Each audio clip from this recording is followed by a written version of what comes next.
Terima kasih Anda masih bersama kami dalam program Berita Jawa Timur. Bagi Anda yang baru saja bergabung, berikut 3 berita utama kami. Jeep yang mengangkut wisatawan lokal dan turis asing terperosok ke jurang sedalam 5 meter di kawasan wisata Bromo. Hujan deras yang terjadi di Sidoarjo menyebabkan sungai meluap menggenangi 4 desa.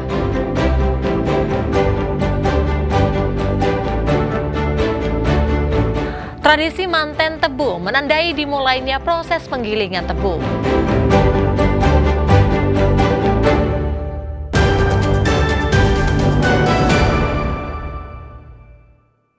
Jeep yang mengangkut wisatawan lokal dan turis asing terperosok ke jurang sedalam 5 meter di kawasan wisata Bromo. Kendaraan wisata tersebut mengalami kecelakaan saat dalam perjalanan menuju Gunung Bromo. Akibat peristiwa ini, 9 orang terluka. Jeep wisata yang mengalami kecelakaan ini terperosok di jurang sedalam 5 meter pada Selasa dini hari. Namun hingga Selasa siang, petugas masih belum mengevakuasi mobil dari dalam jurang karena terkendala medan yang sulit. Awalnya Jeep yang dikemudikan Franky Leon Fatoni ini mengangkut 8 penumpang. Sedianya hendak mengantar rombongan wisata menuju Gunung Bromo menyaksikan matahari terbit. Namun naas, Jeep justru mengalami kecelakaan. Akibat kejadian ini, 7 wisatawan lokal dan seorang wisatawan asing serta sopir terluka. Menurut polisi, kecelakaan terjadi diduga akibat sopir Jeep kurang waspada saat mengantarkan wisatawan. Mungkin ngantuk ya, apa yang namanya jam kejadian pagi, jadi yang bersangkutan mungkin kurang konsentrasi dan agak ngantuk, akhirnya terjadi out of control yang mengakibatkan kendaraan tersebut jatuh ke jurang. 3 korban yang terluka berat menjalani operasi dan perawatan di Rumah Sakit Santoso Tumpang, Kabupaten Malang.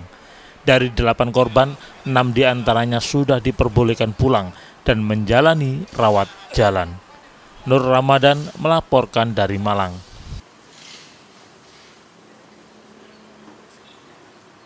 Petugas BPBD dan warga mengevakuasi mayat pria yang ditemukan di kawasan muara pantai Pancer Dor, Pacitan.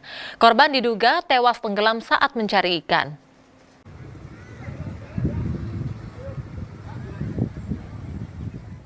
Sejumlah pengunjung pantai Pancer Dor, Pacitan digegerkan dengan penemuan mayat pria Selasa pagi. Mendapat laporan warga, petugas BPBD yang tiba di lokasi mengevakuasi jenazah yang diketahui bernama Jaga Suci Amananji, berusia 30 tahun, warga desa Sirnoboyo. Usai dievakuasi, jasad korban dibawa ke kamar jenazah Rumah Sakit Umum Daerah Darsono. Menurut sejumlah saksi, korban pada hari Senin pamit untuk mencari ikan di Sungai Sirnoboyo. Namun hingga sore, korban tidak pulang ke rumah. Pihak keluarga berusaha mencarinya dengan menyusuri sungai tempat korban mencari ikan, namun tak kunjung menemukannya. Pihak keluarga kemudian melaporkannya ke polisi dan aparatur desa setempat atas kehilangan anggota keluarganya. Hari ini penemuannya dari warga masyarakat dan pemuda Sirnoboyo karena banyak nelayannya akan menyusur. Disusur ternyata untuk kondisi jenazah sudah di pinggir dan dievakuasi ke darat. Ketika visum sudah selesai dan sebagaimana yang sudah ketika tidak ditemukan unsur kriminal, seharusnya jenazah akan diberikan kembali kepada keluarga untuk dilakukan pemakaman sebagaimana. Saat diidentifikasi di kamar mayat, petugas tidak menemukan tanda-tanda kekerasan pada tubuh korban, sehingga jasadnya langsung diserahkan ke pihak keluarga untuk dimakamkan. Dirgo Suyono melaporkan dari Pacitan. 1 dari 3 bocah di Ngawi hilang terseret banjir bandang saat mandi di sungai. Hingga Selasa petang korban belum ditemukan.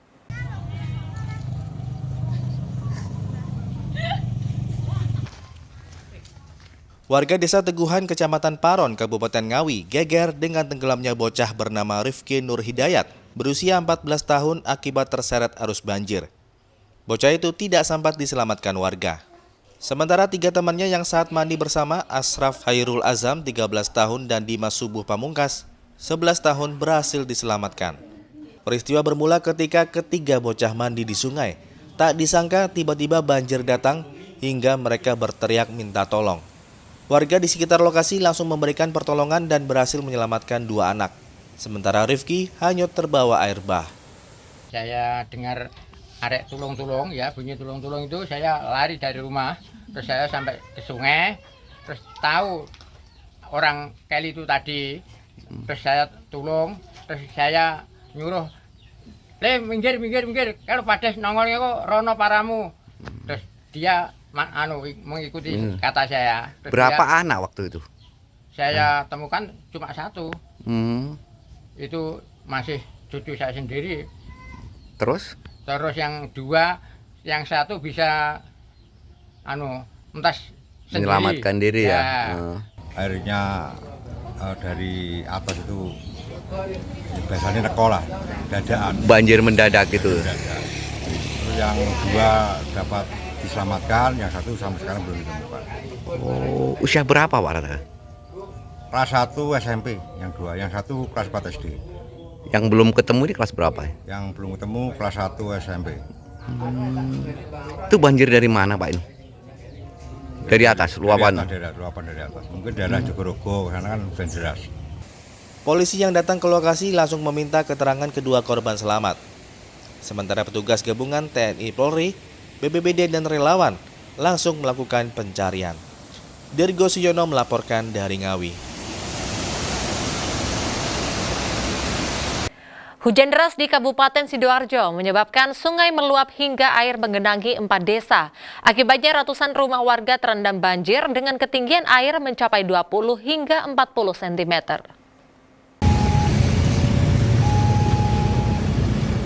Setelah diguyur hujan deras, sejumlah sungai di wilayah Sidoarjo, aliran sungai Buntung meluap hingga mengakibatkan banjir di 4 desa, yakni Desa Keramat Jegu, Tawangsari, Beringin Wetan, dan Beringin Kulon. Banjir yang merendam di 4 desa ini membuat 500 lebih keluarga terganggu aktivitasnya. Pasalnya, air yang merendam permukiman mereka mencapai 20 hingga 40 cm. Berapa RT, berapa RW? 11 RT dari RW? RW 7. Iya. Ini kejadiannya sejak kapan Pak? Sudah 2 hari ketiga ini. Berarti sejak hari Minggu malam. Minggu malam ya. Oke.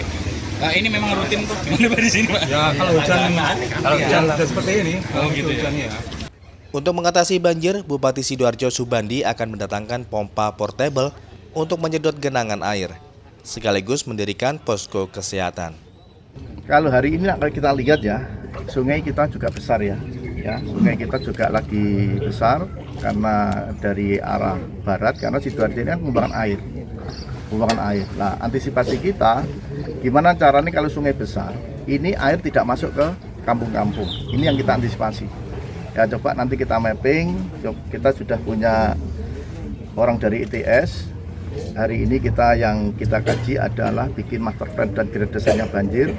Kita petakan per kecamatan masing-masing, manakala desa ini kenapa banjir, desa ini kenapa banjir. Nah ini sudah ada mitigasi dari ITS dan grand design dan master plan-nya banjir, biarkan nanti kita bisa melihat, bisa kita kaji. Bupati Sidoarjo juga menjanjikan akan segera menormalisasikan sungai di 4 desa ini agar saat hujan terjadi, air tidak lagi mengenangi permukiman warga. Zainul Fajar melaporkan dari Sidoarjo. Rumah yang dijadikan tempat servis elektronik di Kelurahan Kemayoran Bangkalan dilahap si jago merah pada Senin malam. Kebakaran diduga dipicu oleh arus pendek listrik. Sebuah rumah yang digunakan sebagai tempat servis elektronik di Jalan KH Moh Yasin Tarogen, Kelurahan Kemayoran Bangkalan, terbakar pada Senin malam. Sembari menunggu kedatangan tim pemadam kebakaran, warga setempat gotong royong memadamkan api agar tidak semakin membesar. Tim damkar yang segera tiba di lokasi langsung melakukan penyemprotan ke titik yang diduga sebagai sumber percikan api. Kebakaran sebuah rumah tinggal yang kebetulan ada tempat servis elektronik di Jalan Kiai Haji Yasin, kawasan Tarogen. Damkar mengalami kesulitan ketika menuju titik kebakaran. Jadi kami terpaksa armada parkir di jalan Kita tarik selang ke dalam, ada kira-kira berapa? 5 selang yang kita keluarkan. Berarti sekitar berapa selang? 20 meteran ya per selang.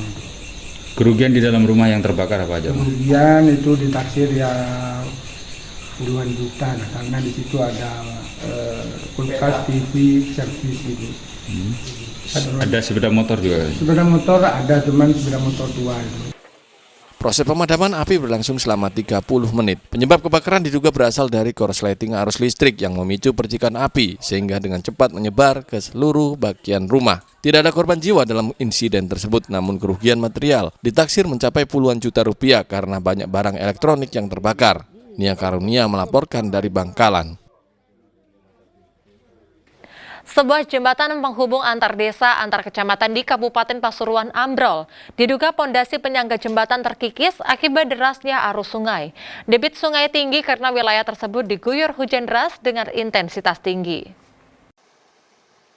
Jembatan Sungai Wonoayu sepanjang 15 meter di Desa Karangjati Anyar, Kecamatan Wonorejo, Kabupaten Pasuruan, ambrol Selasa pagi. Musibah terjadi usai wilayah tersebut diguyur hujan deras dengan intensitas tinggi. Akibatnya, debit air Sungai Wonoayu bertambah dan mengalir sangat deras, sehingga mengikis pondasi jembatan dan plengsengan sungai. Ambrolnya jembatan penghubung 3 desa di 2 kecamatan itu diduga karena pondasi sisi jembatan ambruk akibat terkikis derasnya aliran sungai. Beruntung tidak ada korban jiwa karena saat kejadian kebetulan tidak ada warga yang melintas di jembatan.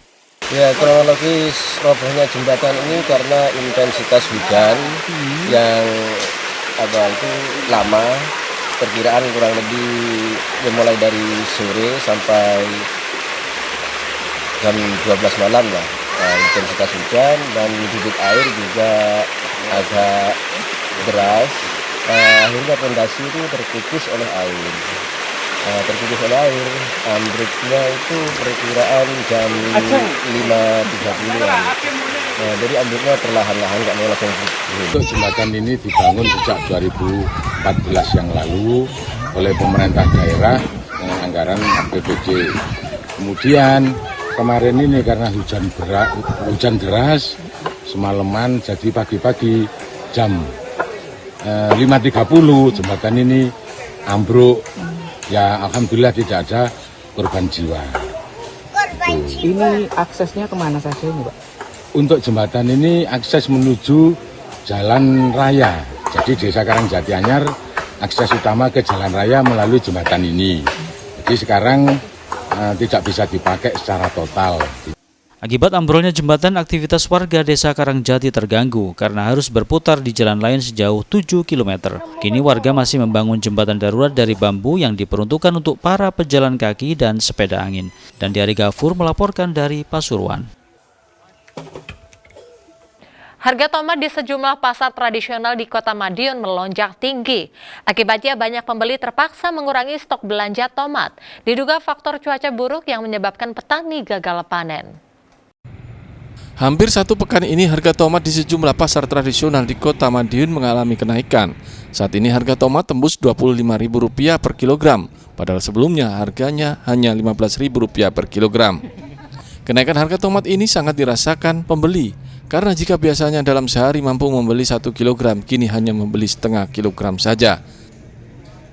Untuk harganya sendiri gimana, Bu? Harganya naik. Kemarin terakhir saya beli 15.000, tapi yang agak kecilan, kalau yang gede gini memang ya agak mahal 20. Kalau sekarang berapa? Sekarang 25. Kenaikan harga tomat juga dirasakan pedagang, karena biasanya pedagang mampu kulakan 1 kuintal, namun kini hanya 50 kg. Selain itu pembeli tomat juga berkurang. Sebelumnya berapa, Bu? Sebelumnya terakhir cuma 12 sama 16. Terus untuk pasokan sendiri gimana, Bu? Pasokannya ya susah. Berkurang? Iya. Apa sebabnya, Bu? Cuaca kemungkinan. Mungkin dari cuaca ya. Dari berapa ke berapa? Dari 10.000 langsung 15 tomat. Itu sejak kapan? Sudah 1 mingguan lah tomat. Ya. Oh, itu penyebabnya apa kira-kira, Mas? Karena cuaca musim. Kan panennya gagal, banyak gagal. Banyak yang gagal gitu ya. Iya. Mahalnya harga tomat menurut pedagang karena dampak cuaca buruk sehingga menyebabkan petani gagal panen. Dirgo Siono melaporkan dari Madiun. Proses dimulainya penggilingan tebu atau buka giling di pabrik gula lazimnya tak lepas dengan tradisi manten tebu. Tidak terkecuali di pabrik gula Mojopanggung, Tulungagung. Tradisi ini sebagai bentuk syukur atas hasil panen dan simbol kerjasama antara pabrik dan petani tebu.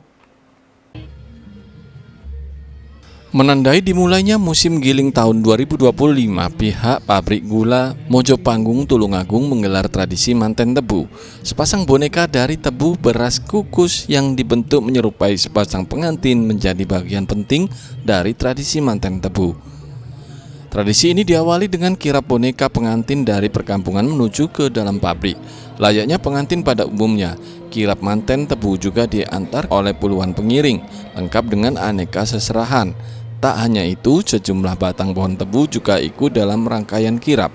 Sejumlah pejabat pabrik secara estafet membawa pengantin dari pintu gerbang hingga ke mesin giling. Sesampai di ruang produksi, kedua boneka pengantin dimasukkan dalam konveyor dan digiling bersama seserahan dan juga tanaman tebu. Tradisi ini telah dijalankan secara turun-temurun sejak ratusan tahun silam sebagai bentuk rasa syukur kepada Tuhan Yang Maha Esa karena akan memasuki masa giling. Tradisi ini sekaligus menandai sinergitas antara pabrik gula dengan petani tebu. Sejauh ini masih yang menggunakan boneka manten itu adalah di pabrik gula Mojopanggung, di mana di dalam boneka manten tersebut tadi itu adalah ada laki-laki dan perempuan yang menyimbolkan pertemuan antara asal-usul manusia, yaitu Nabi Adam dan Siti Hawa, di mana itu menggambarkan bahwa penyatuan dua insan yang berbeda yang disakralkan dalam bentuk ritual pernikahan, ya. Dalam hal ini kita tebu manten itu artinya kan boneka manten ini adalah manten boneka, menikahkan boneka. Pada musim giling 2025 ini, target PG Mojopanggung akan menggiling tebu sebanyak 381.847 ton dengan rendemen sebesar 7,83%. Dari jumlah itu diperkirakan gula yang dihasilkan sebesar 29.980 ton. Dan Sukendro melaporkan dari Tulungagung. Dan pemirsa, informasi tadi sekaligus mengakhiri perjumpaan kita dalam program Berita Jawa Timur kali ini.